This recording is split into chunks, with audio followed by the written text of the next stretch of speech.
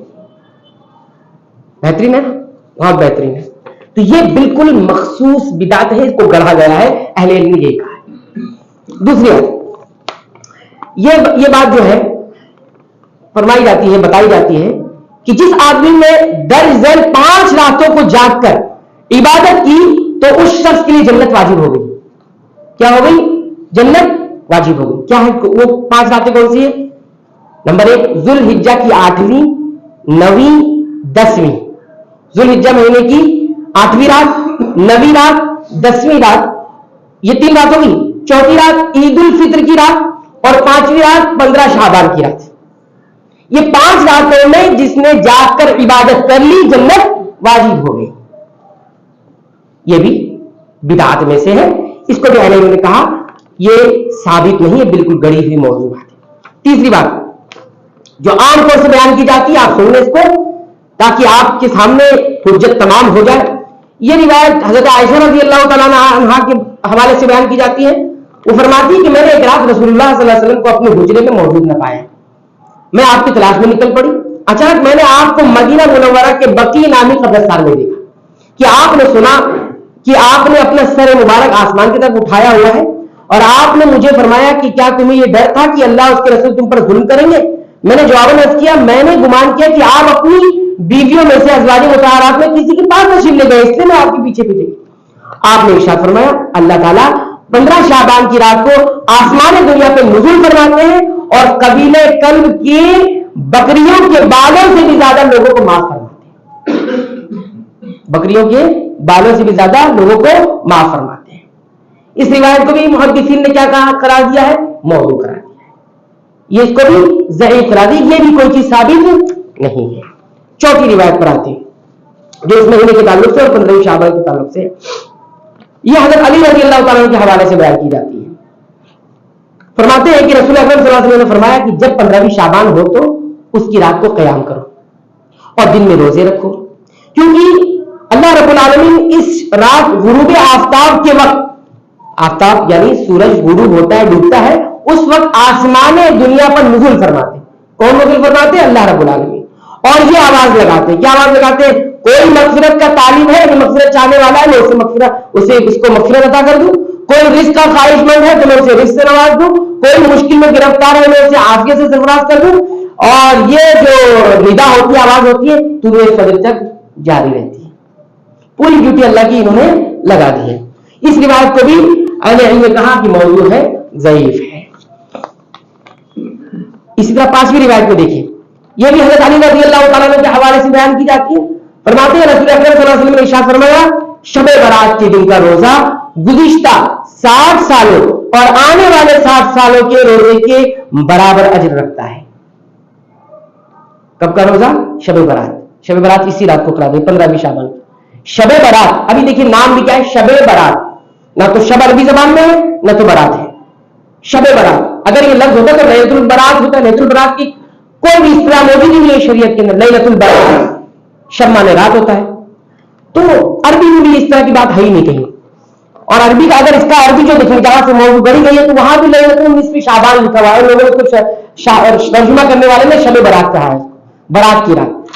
تو دیکھیے اس میں کیا فضیلت ہے, اس میں 60 سالوں اور آنے والے سال, پچھلے 60 سال آپ نے روزہ رکھ لیا اس کے برابر اجر مل رہا ہے, اور اس کے بعد 60 سال روزہ اور آپ رکھیں گے 120 سال کے آپ ہو جائیں گے. 120 سال کے آپ روزہ رکھنے کے برابر آپ کو پورا اجر مل جائے گا. یہ بھی موضوع روایات ہے.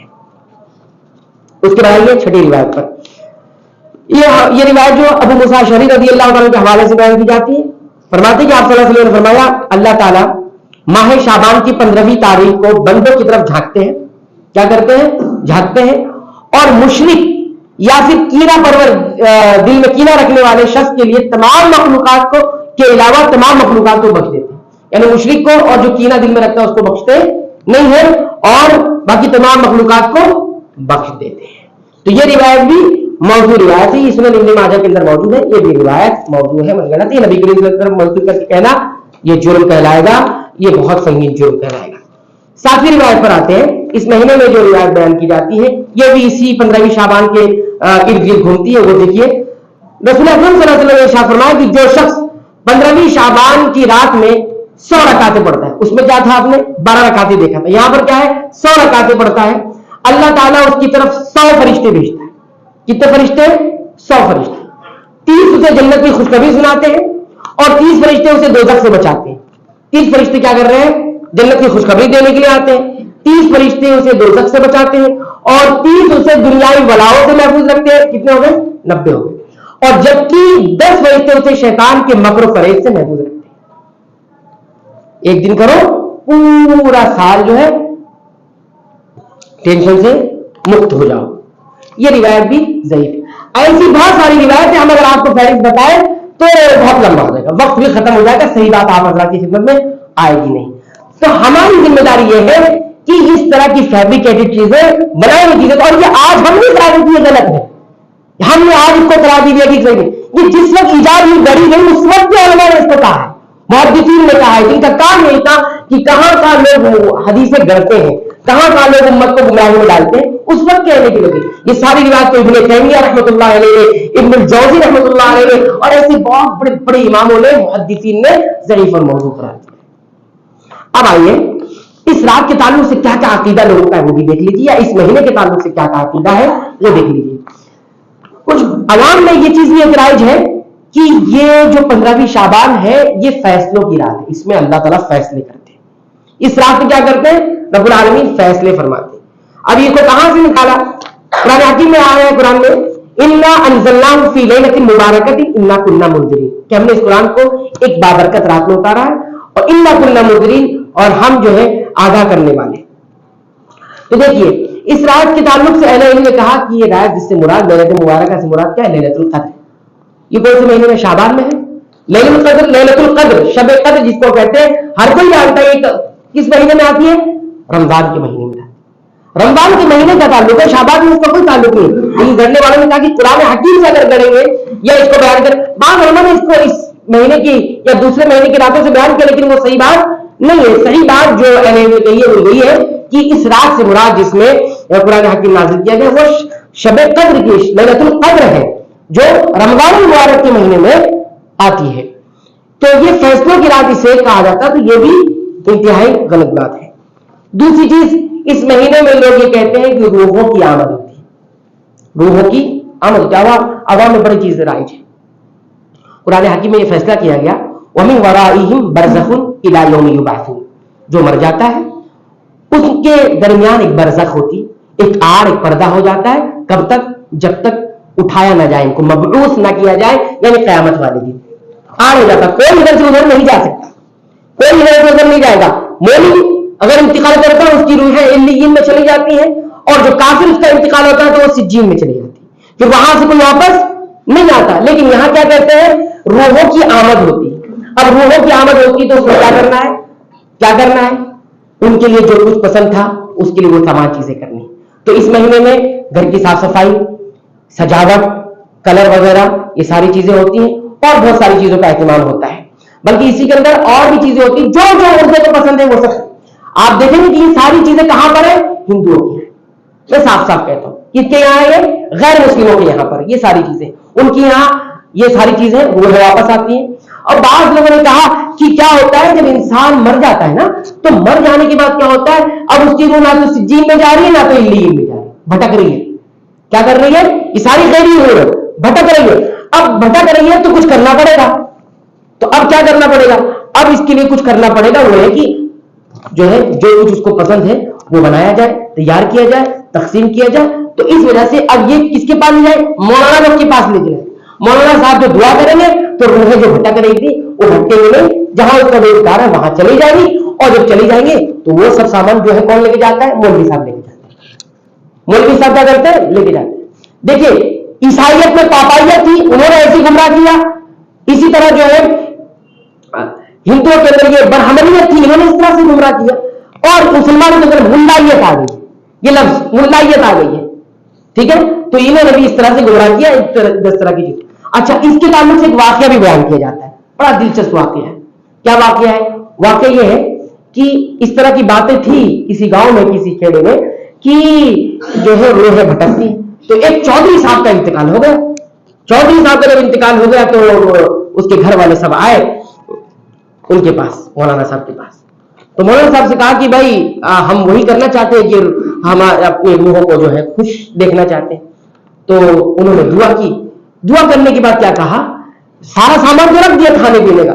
دعا کرنے کے بعد انہوں نے کہا کہ یہ روح نہیں جانا چاہ رہی. تو ابھی کیسے جائے گی؟ تو بولے کہ یہ فلاں فلاں چیز تھی, ایک بہترین گائے دودھ دینے والی اچھی تندرست, وہ پیش کرو. پھر پیش کیا, پھر وہ دعا کی آسمان کی طرف اٹھا کر, ہاتھ اٹھا کر, پھر کہنے نہیں جانا چاہ رہے. پھر کچھ اور چیزوں کا مطالبہ, پھر کچھ اور چیزوں کا, اسے 3 بار میں روحوں کو انہوں نے پہنچایا. پھر یہ ساری چیزیں لے کے چلے, یہ ساری چیزیں لے کے چلے گی. روح کی آمد ہوتی کہ سارا غیر مسلموں کا اسی کے زیر اثر یہ ساری چیزیں. اسی طرح دیکھیے اس مہینے میں خاص طور پر قبروں کی زیارت کی جاتی ہے. قبروں کی زیارت شریعت میں مشروع ہے, کی جانی چاہیے, قبرستان جانا چاہیے, لیکن اس کا 2 مقصد بتائے گئے, موت کی یاد اور آخرت کی یاد. یہ 2 مقصد سے ہی قبروں کی زیارت کر سکتے ہیں. اور یہ اللہ یہ کہ کسی کو اپنے مردوں کے لیے دعا کرنی تو بھی کبھی کبھار چلا جائے, لیکن مقصد 2 بتایا گیا ہے. فَإِنَّا تُذَكِّرُ الْآخِرَةَ, یہ تمہیں موت کی یاد دلائے گی اور آخرت کی یاد دلائے گی.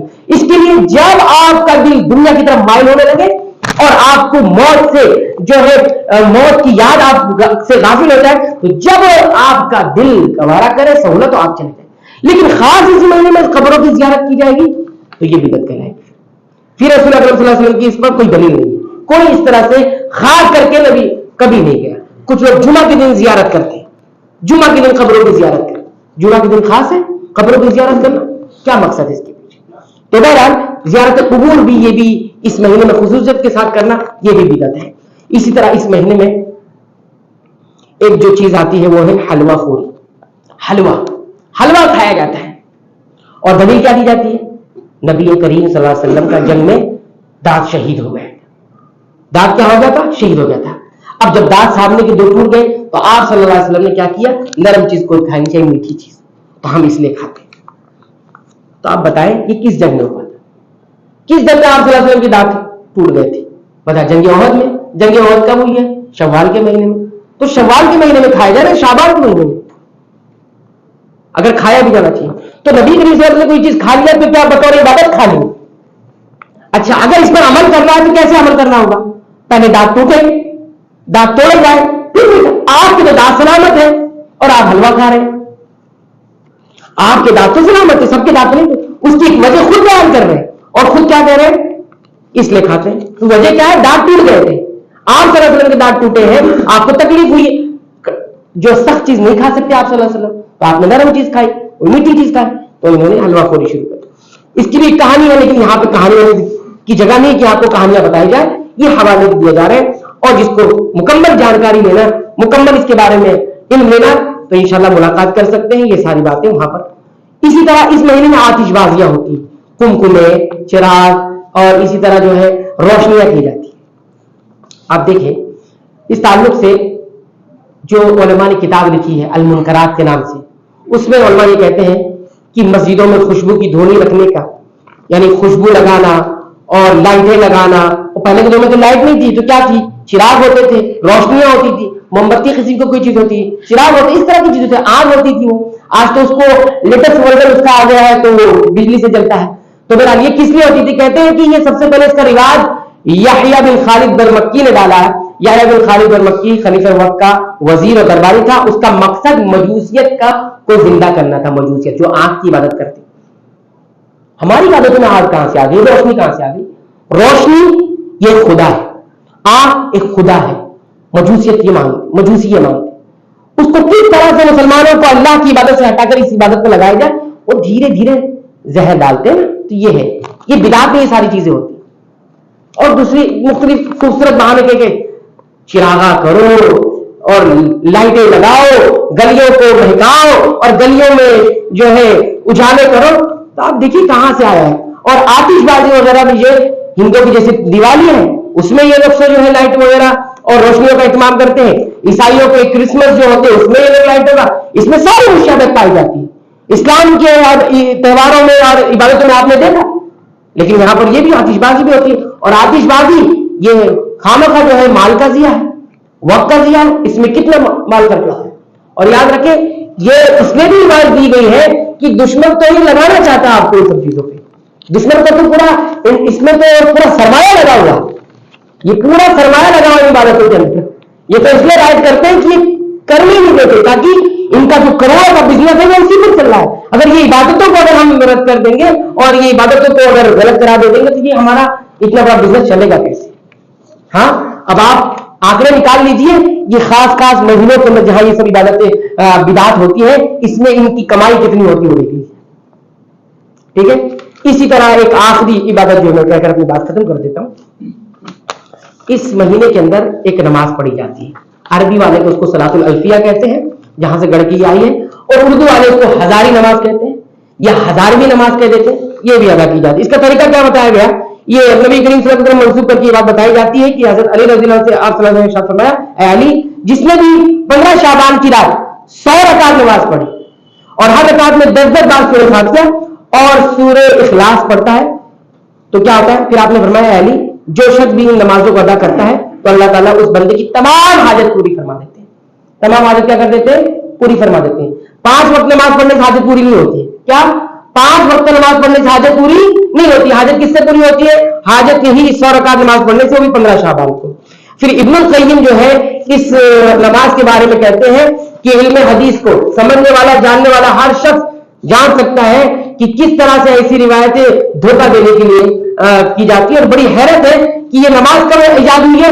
اسلام میں 400 سال کے بعد بیت المقدس میں ادا کی گئی ہے یہ نماز، اور جب یہ رائج ہو گئی تو لوگوں نے اس کی فضیلت پر حدیثیں گڑھی۔ کیسے رائج ہوئی؟ دیکھیے امام مقدسی رحمۃ اللہ علیہ فرماتے ہیں کہ ہمارے یہاں بیت المقدس میں، ٹھیک ہے، بیت المقدس میں صلاۃ الرغائب اور صلاۃ شعبان، صلاۃ الرغائب یہ پچھلے مہینے میں بھی ہوئی تھی جس کا تذکرہ ہم نے اس وقت بھی کیا تھا، اور صلاۃ شعبان یہی صلاۃ الفیہ جس کو ہزارویں نماز کہتے ہیں کہ ہمارے اس کا کوئی تصور ہی نہیں تھا، ٹھیک ہے۔ یہ کب ایجاد ہوئی؟